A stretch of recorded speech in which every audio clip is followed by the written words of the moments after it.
let's talk about speed, because obviously speed is everything. You see the longest drivers out there. You see how important it is to hit it far. There's a lot of studies out there from, scratch golfers hit it 25 yards farther than this next handicap or whatever it is. And it's just so important. What do you think, from a coaching perspective, what do you think are some of the killers of speed that are limiting distance and making golf a lot harder?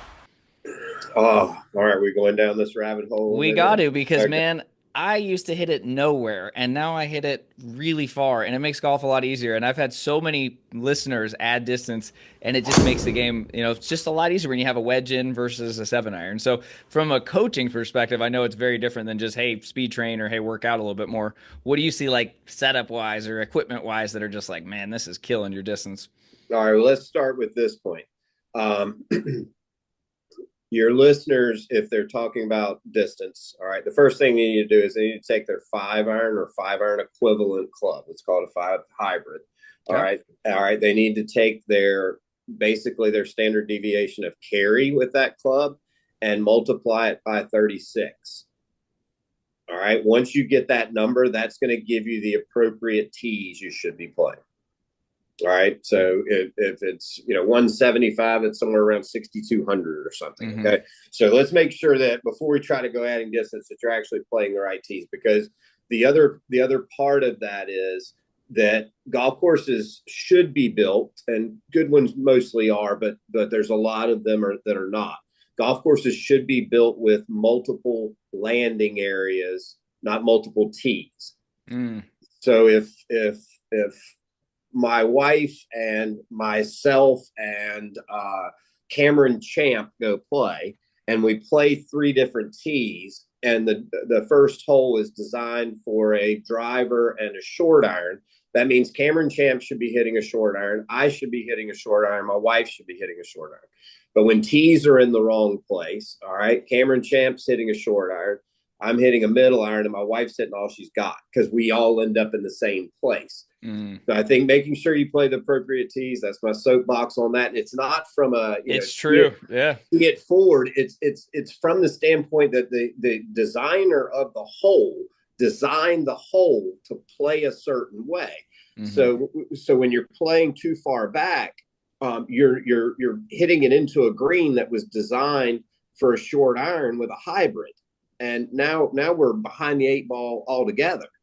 All right. So from that standpoint, like appropriate tees, appropriate landing areas, and making sure that we've got a sensible number in your head.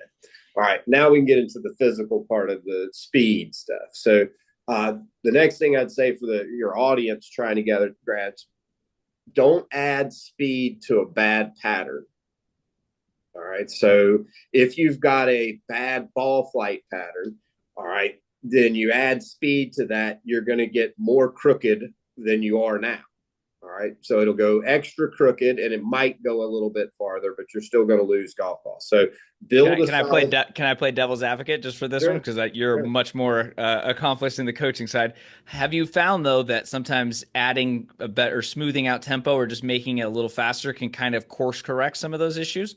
It can, depending on what the pattern is. Mm, okay. All right. So kind of once again, case study of one. Hmm. Let's just say, and this is where I get really worried about some of the juniors. All right. So some of the juniors, and I somewhat agree. Okay. I can see it to a certain extent, but this is kind of my point. Well, let's teach them to hit it far, and we'll teach them to hit it straight later. Okay. I agree with that, except for the fact that over half the junior golfers are in what's called reverse spine. Okay, so because of their lack of strength, and Mm. they don't have a lot of stability, but they're very flexible and very mobile, they can put themselves in some places that can get them hurt.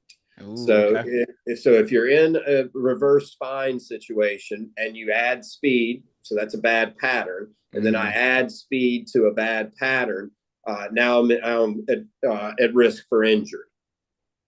Right. So we want a body, that's able to move. You don't Hmm. have to, we're not talking about, going in and bench pressing all day. We're talking about a stable situation that you can add speed. If I take a Prius and I put a Ferrari engine in it, we're going to go really fast. But the problem is we can't stop. the brakes on the Prius are not built to stop the speed of the Ferrari engine. So when players are trying to put on speed, they better know that they've got the brakes, because the brakes is two things. It's going to keep you from getting hurt. All right. If you can slow things down, because things can't speed up unless they can slow down. All right. So we need some brakes. All right. And then we need some brakes because we actually need the brakes to add the speed. Mm-hmm. And so many times I see players go in, to a superstore and buy a speed stick or a stack, which, everybody can have their own opinions on those types of things. All right. But they can't move well enough. They don't have a great pattern, and they've got no brakes. That bothers me. Like, I'm just worried about that, because as a PGA professional, I want everybody playing golf longer and more and having more fun. And if you're hurt, you're not going to do that. Definitely. Yeah, that makes a ton of sense. And that's a good point on the junior golfers too. Like you said, they're so mobile and able to do things that their future self probably won't be able to do.